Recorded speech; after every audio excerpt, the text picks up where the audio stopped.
Yesus, mereka yang telah meninggal dalam Dia.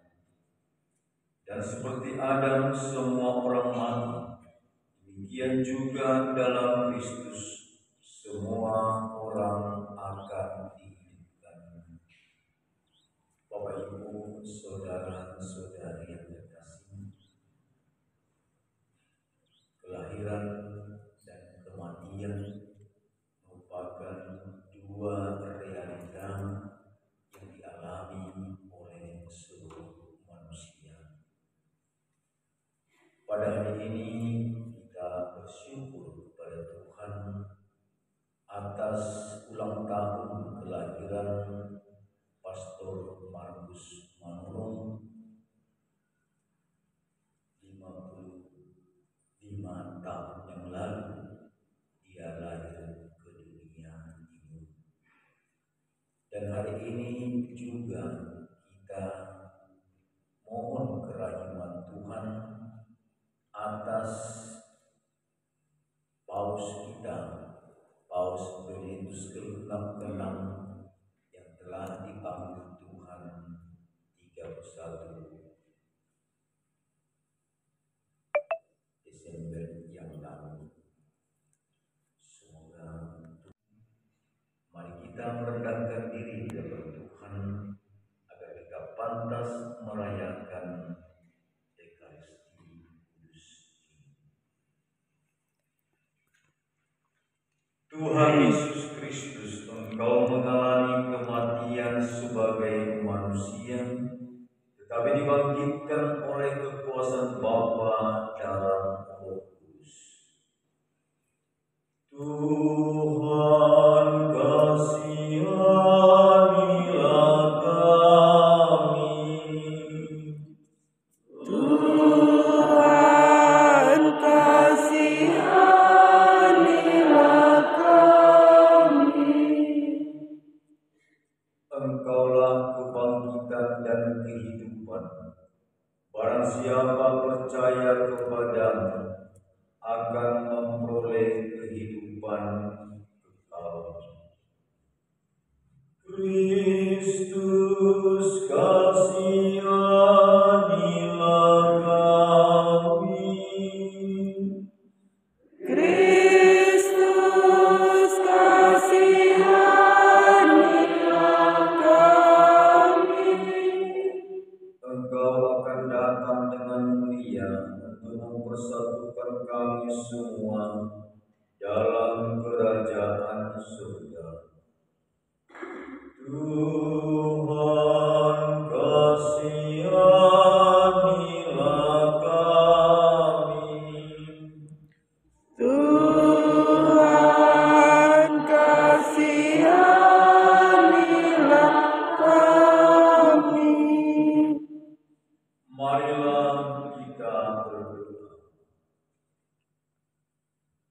Allah Bapa yang Maha Kuasa, kami mohon berkenanlah mendengarkan doa-doa kami. Engkau telah menganugerahkan kepada kami iman yang kokoh akan Putra-Mu yang bangkit dari antara orang-orang mati. Semoga Engkau juga meneguhkan harapan kami bahwa bersama hamba-hamba-Mu yang telah meninggal, kami pun akan bangkit untuk hidup abadi. Dengan pengantaran Kristus Putra-Mu Tuhan kami, yang bersama dengan Engkau dalam persatuan Roh Kudus, hidup dan berkuasa Allah sepanjang segala masa. Amin. Bacaan dari kitab kedua Makabi. Setelah mengumpulkan tentara yang gugur dalam pertempuran Yudas, Panglima Israel menyuruh mengumpulkan uang di tengah-tengah pasukan. Lebih kurang 2.000 dirham perak dikirimkannya ke Yerusalem untuk mempersembahkan kurban penghapus dosa. Ini sungguh suatu perbuatan yang sangat baik dan tepat, karena Yudas memikirkan kebangkitan. Sebab jika tidak menaruh harapan bahwa orang-orang orang yang gugur itu akan bangkit, niscaya percuma dan hampalah mendoakan orang-orang mati. Lagi pula, Yudas ingat bahwa tersedialah pahala yang amat indah bagi sekalian orang yang meninggal dengan saleh. Ini sungguh suatu pikiran yang mursyid dan saleh. Dari sebab itu, disuruhnyalah mengadakan kurban penebusan salah untuk semua orang yang sudah mati itu, supaya mereka dilepaskan dari dosa mereka. Demikianlah sabda Tuhan.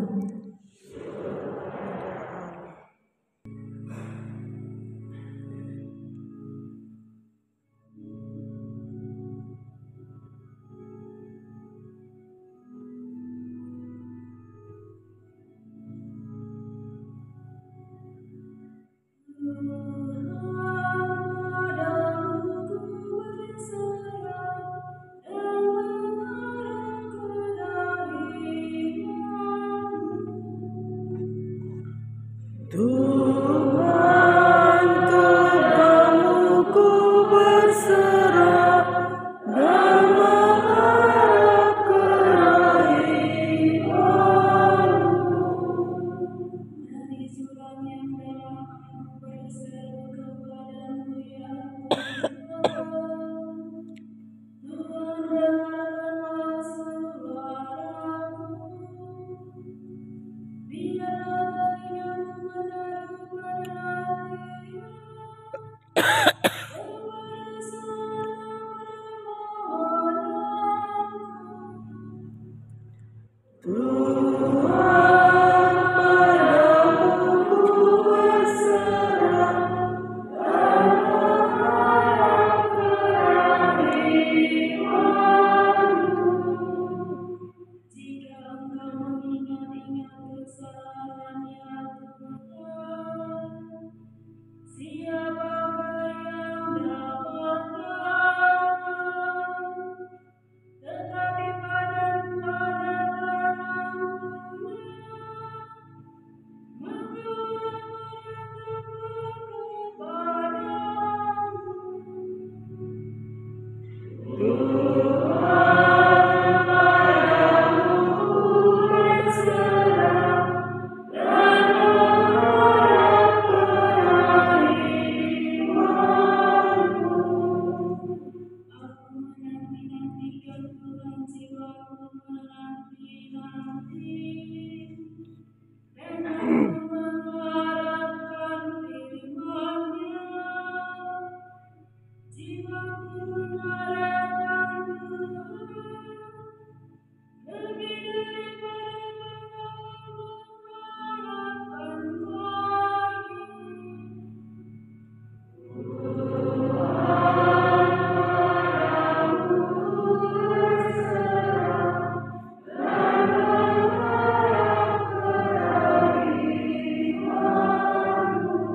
Dari surat pertama Rasul Paulus kepada jemaat di Korintus.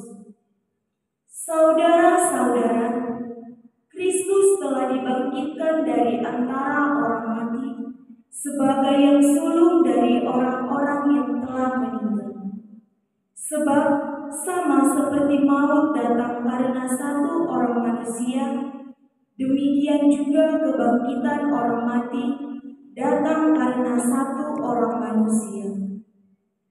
Karena sama seperti semua orang mati dalam persekutuan dengan Adam, demikian pula semua orang akan dihidupkan kembali dalam persekutuan dengan Kristus.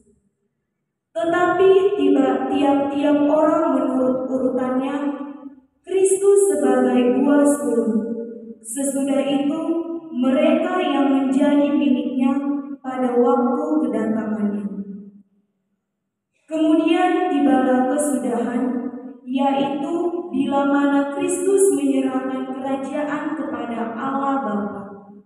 Karena Kristus harus memegang pemerintahan sebagai Raja, sampai Allah meletakkan semua musuhnya di bawah kakinya. Musuh terakhir yang ia binasakan ialah maut. Sebab segala sesuatu telah ditaklukkannya di bawah kakinya.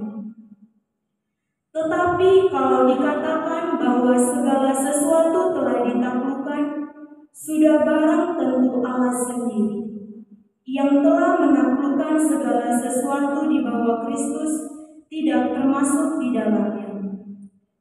Dan kalau segala sesuatu telah ditaklukkan di bawah Kristus, maka Kristus sendiri sebagai anak akan menaklukkan diri di bawah Dia yang telah menaklukkan segala sesuatu di bawahnya, supaya Allah menjadi semua di dalam semua. Demikianlah sabda Tuhan.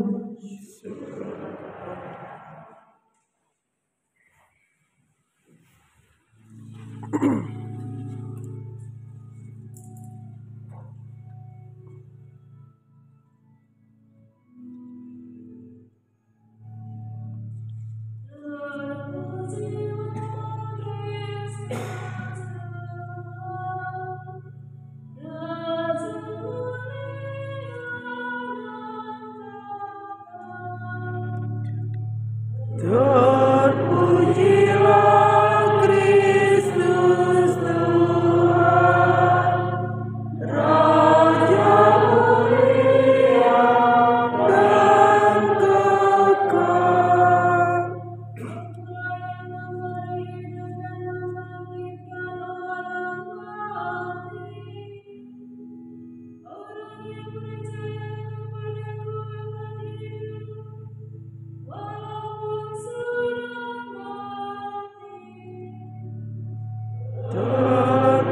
Terpujilah Kristus Tuhan, Raja mulia dan kekal.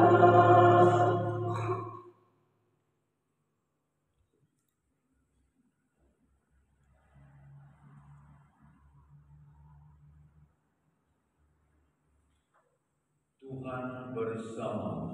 Dan bersama rohmu. Inilah Injil suci menurut Yohanes. Dimuliakanlah Tuhan. Dalam rumah ibadat di Kapernaum, Yesus berkata kepada orang banyak, "Semua yang diberikan Bapa kepadaku akan datang kepadaku, dan barang siapa datang kepadaku tidak akan kubuang. Sebab aku telah turun dari surga, bukan untuk melakukan kehendak, tetapi untuk melakukan kehendak Dia yang telah mengutus aku. Dan inilah kehendak Dia yang telah mengutus aku, yaitu supaya dari semua yang telah diberikannya kepadaku, jangan ada yang hilang, tetapi supaya kubangkitkan pada akhir zaman. Sebab inilah kehendak Bapa, yaitu supaya setiap orang yang melihat Anak dan yang percaya kepadanya beroleh hidup yang kekal, dan supaya aku membangkitkannya pada akhir zaman." Demikianlah sabda Tuhan. Terpujilah Kristus. Bapak Ibu, saudara-saudari yang terkasih, kematian tak mampu memutus ikatan kasih antara manusia. Kematian seseorang tak mampu memutuskan kasih yang ada di dalam diri orang yang hidup. Inilah yang meyakinkan kita bahwa kita tetap memiliki hubungan dengan orang-orang yang meninggal,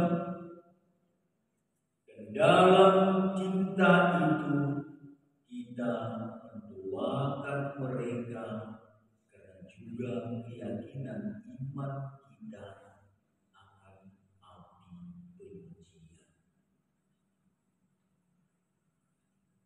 Paus Benediktus ke-16 dia meninggal dalam usia yang cukup tinggi, 95 tahun. Apa yang menarik dari Paus ini? Ketika dia menjabat sebagai Paus, karena dia merasa sudah tua, dia meyakini dia ingin agar gereja ini tetap berjalan dengan baik. Dia melihat kekuatannya tak mampu lagi untuk memimpin gereja ini. Sangat jaranglah Paus mengundurkan diri. Ini bukan tradisi dalam gereja Katolik. Saya tidak tahu. Ada Paus mengundurkan diri, itu Paus Gregorius. Sedikit panjang Paus ini mengundurkan diri. Karena apa? Aku sudah tua, aku tidak mau lagi. Ini didasarkan atas kerendahan hati. Kerendahan hati untuk melepaskan jabatan sebagai pemimpin dalam gereja Katolik. Saya yakin dan percaya siapapun, selama dia masih manusia yang normal, sangat jaranglah untuk mengatakan mengundurkan diri, kecuali dia salah. Secara manusia ini didorong untuk tetap mempertahankan posisi atau jabatan sebagai pemimpin. Nah, secara usia dia sudah tidak.